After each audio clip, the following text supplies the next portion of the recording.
Hi everyone, welcome back to my channel. Today I will be reviewing the AmandaRachLee 2020 Doodle Planner. So this is what the planner looks like when you first get it. There's also a packaging wrapping, but I already took it off. And there's this really beautiful cover sheet thing that says AmandaRachLee, the name of the planner, and there's beautiful gold foil of all the themes. So the planner itself also has the beautiful foil with the themes on them, and it is really thick. It's a really big journal, and there's an elastic closure, a pen holder, and 2 bookmarks.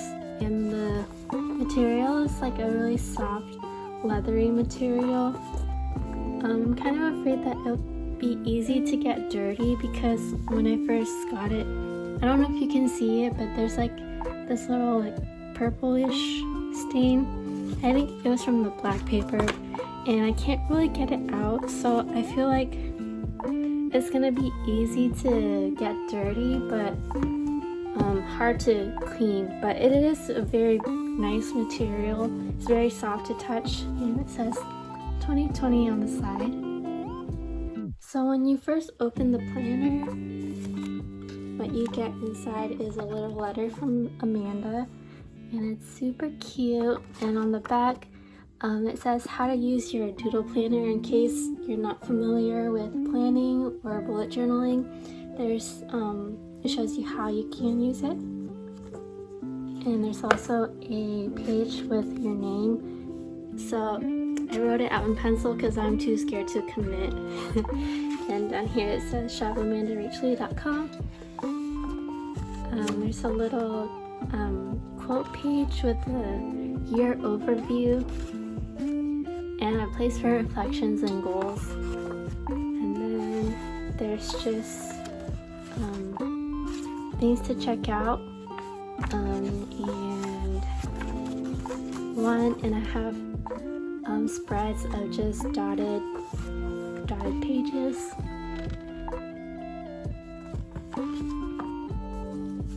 So the first month is January, and it's a bunch of stars. So you get a cover page for each month, and then a 2-page spread of the calendar. Also has a notes section. You get 9 habit trackers and a mood tracker that's circular. And then this page has goals and favorites, and this is just an empty page, and I decided to do a gratitude log. And then you get to the weekly spreads, and they're all the same, but I just try to decorate them differently. So that's January, and for the rest of the months I'm just going to show you one of the weekly spreads because they all look the same.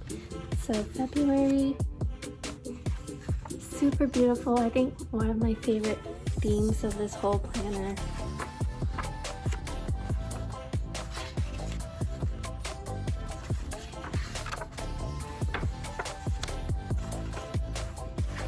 Then March,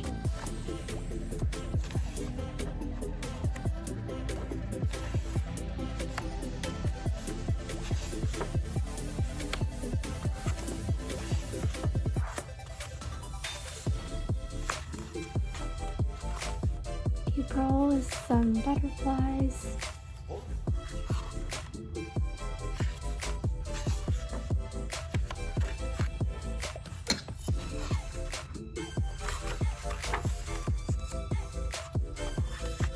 May with sunflowers.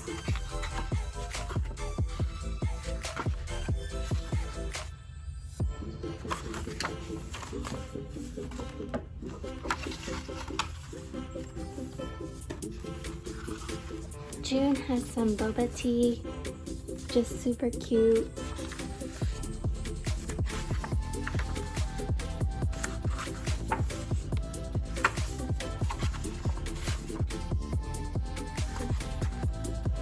July is some like flowers. I think it's lavender.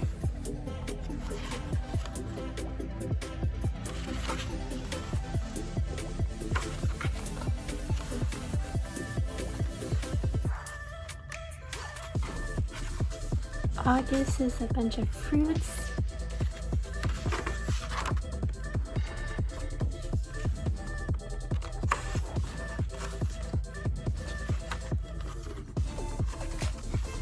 September, our cacti is cacti.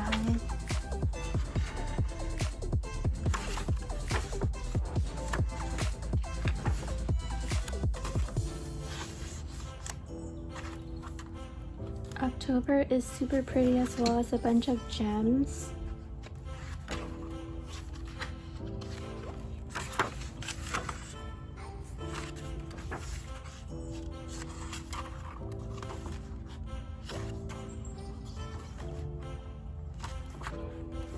November is also one of my favorites. It's hot air balloons and it reminds me of BTS.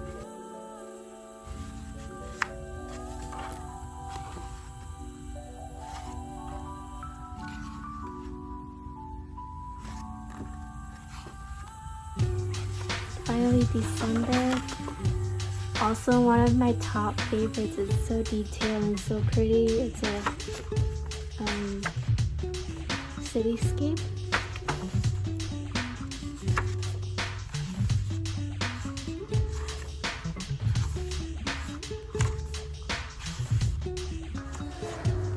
And then after December, you get some more dotted grid pages. So you have 1, 2, 3, 4, 5, 6.5 grid pages, so you can do whatever specs you want.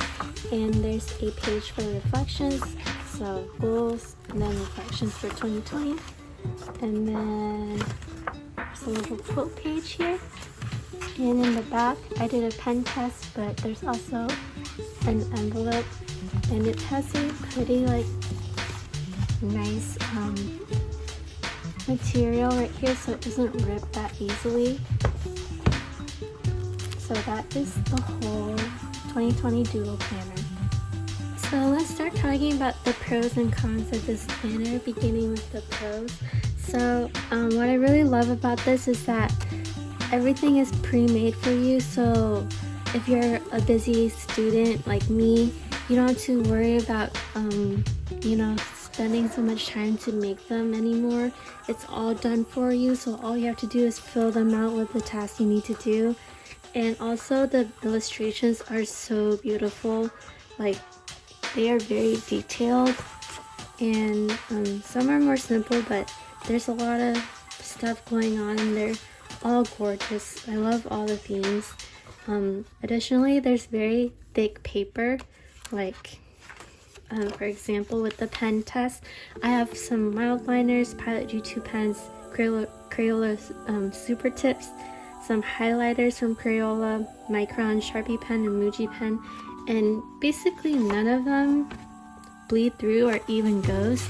The only thing that I've tested so far is the Sharpie marker, which is this bad boy, infamous for bleeding through everything. It doesn't go onto this next page, but it does have some ghost stain, which is expected. But even for watercolor, like I did watercolor for January and nothing bleeds through or anything. It just makes the paper a little like crumbly, but you know, that's expected. It's a watercolor. You can't really expect paper to stay perfectly straight if you're using watercolor. So the paper and the quality is really, really good. I also like that there's not one but 2 bookmarks. So with my moleskin, I only had 1, so it's nice to have 2 now. And there's also a pen holder, which is good.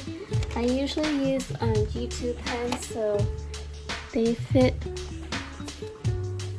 nice and snug. Not snug, but they fit nicely in here.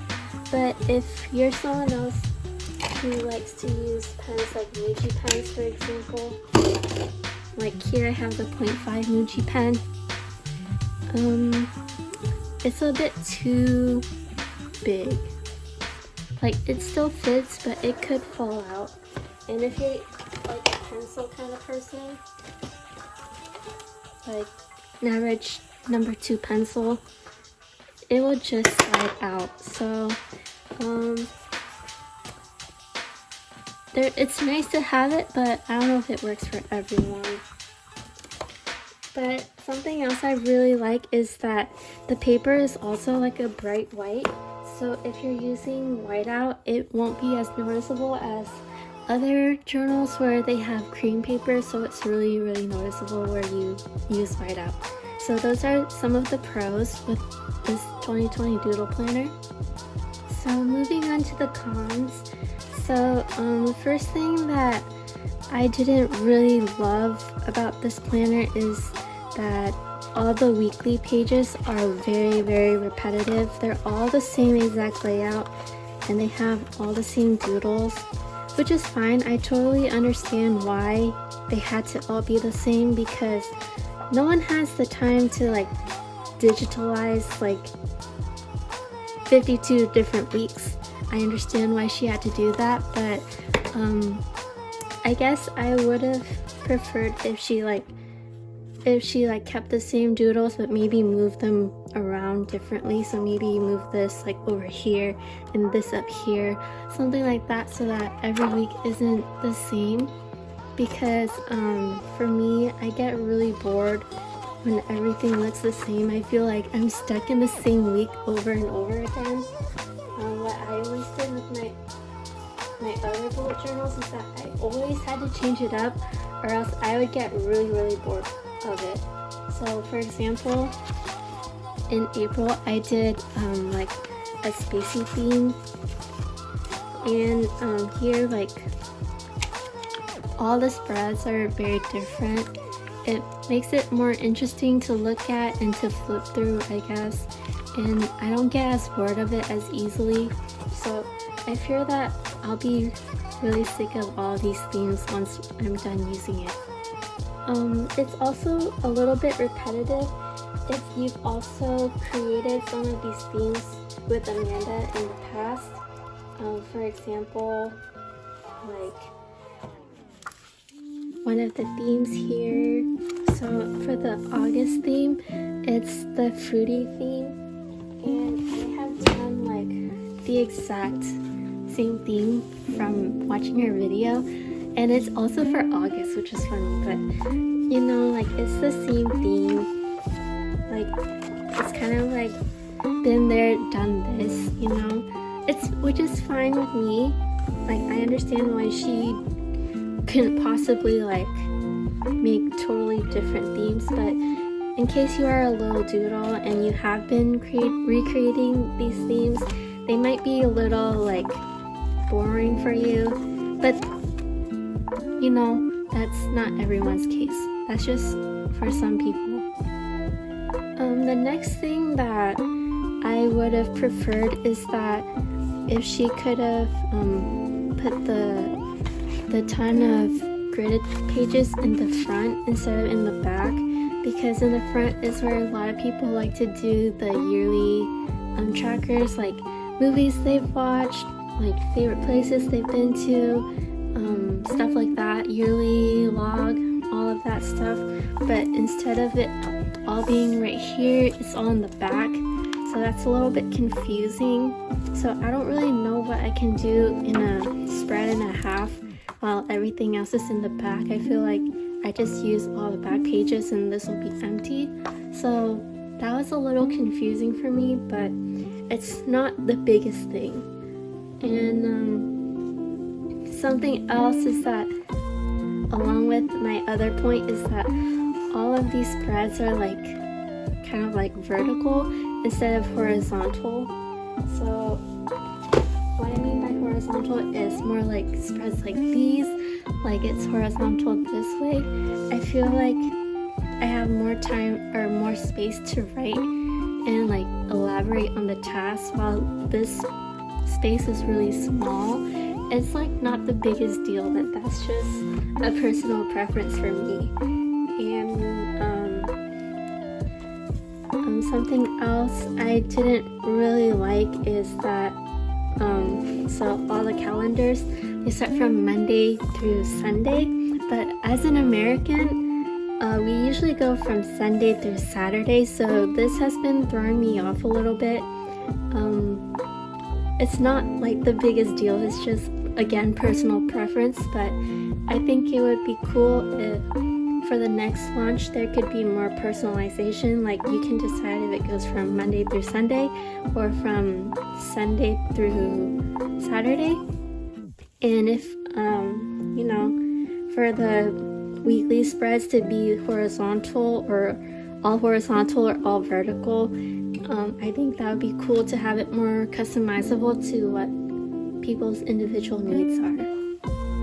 And this last thing is like super picky, and like maybe it's just me, but I don't feel like I'm gonna use the goals and favorites page every month that much. It's nice to have, but I don't know if everyone will use it. Similarly, like I don't know if everyone will use the habit tracker or like if everyone will use the mood tracker. So I kind of wish that, you know, the mood tracker in this page were blank like this one, so you can do however you want it. You can do whatever you want.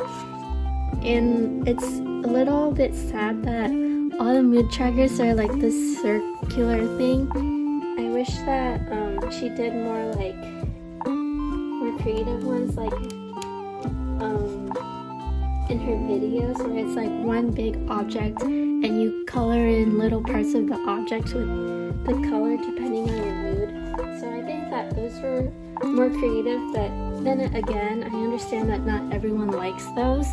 So this like unity, some people prefer more. It's just a personal preference that I don't really enjoy the wheel trackers. I like it when it's like maybe like for the hot air balloon one, for example, instead of having it in this wheel, it could have been like a big hot air balloon in each little space, like this hot air balloon but enlarged, and each little space is like a different day.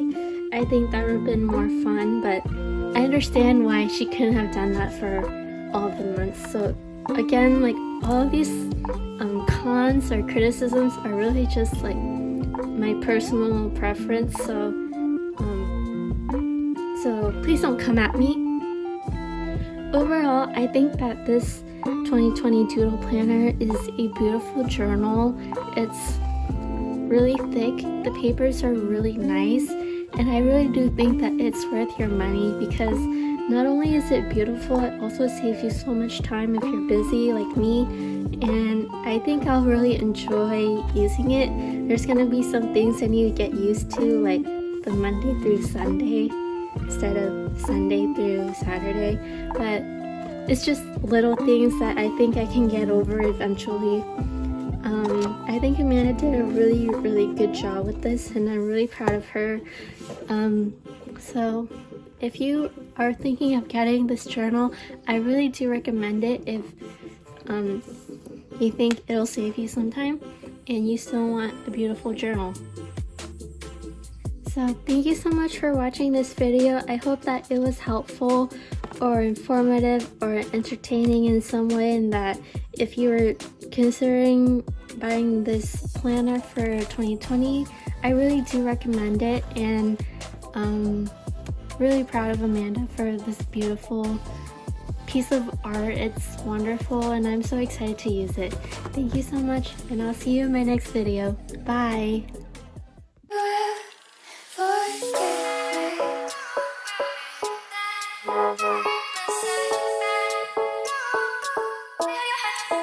Yeah.